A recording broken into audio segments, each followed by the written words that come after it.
दोस्तों नमस्कार। स्वतंत्रता दिवस की आप सबको हार्दिक बधाई।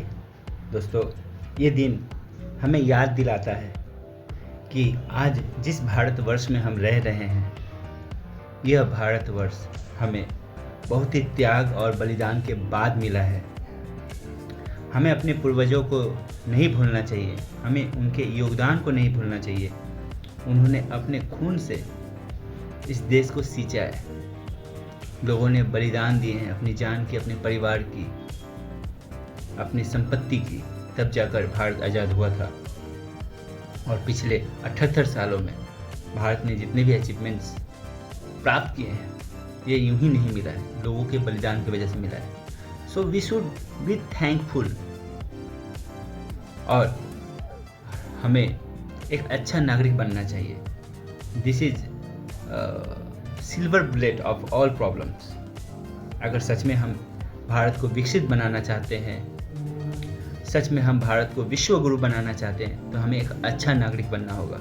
और एक अच्छा नागरिक हम तभी बन पाएंगे जब हम अपनी जिम्मेदारियों का निर्वाह करेंगे, जब हम संविधान में कहे हुए बातों का पालन करेंगे, जब हम एक नागरिक और दूसरे नागरिक के बीच में विभेद नहीं करेंगे, अंतर नहीं करेंगे। हम केवल धर्म के आधार पर या जात के आधार पर किसी व्यक्ति के प्रति सर्टन थॉट्स बना लेते हैं, इससे हम देश का नुकसान कर रहे हैं।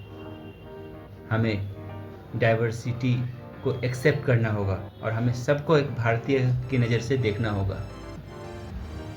एक हिंदुस्तानी को एक हिंदुस्तानी ही दिखना चाहिए, उसके अंदर उसकी जात और उसके धर्म नहीं दिखना चाहिए। दोस्तों, खासकर अभी जो दौर चल रहा है, धर्म के नाम पर हिंसा होती है, डिस्क्रिमिनेशन होता है, दोस्तों इसका अंत होना चाहिए। और इसे राजनेता के भरोसे ना रहें, वो बस हमें लड़ाते हैं। ये हमें करना होगा।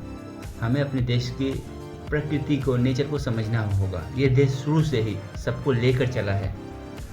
यही वजह है कि दूसरे देशों की तुलना में हमारे यहाँ कम हिंसा होता है और हम शांतिपूर्वक रहते हैं, क्योंकि इस देश की मिट्टी में शांति और सद्भाव है, समता है। हम सबको बराबर मानते हैं।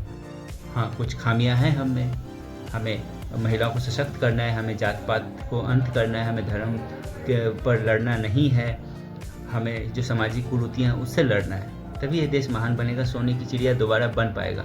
केवल मैं हमेशा कहता हूँ, केवल डीपी चेंज करने से, तिरंगा हाथ में घुमाने से ये देश महान नहीं होगा। हमें महान बनाना है। हमें एक अच्छा भारत बनाकर अपने आने वाली पीढ़ी को देना है। Thank you.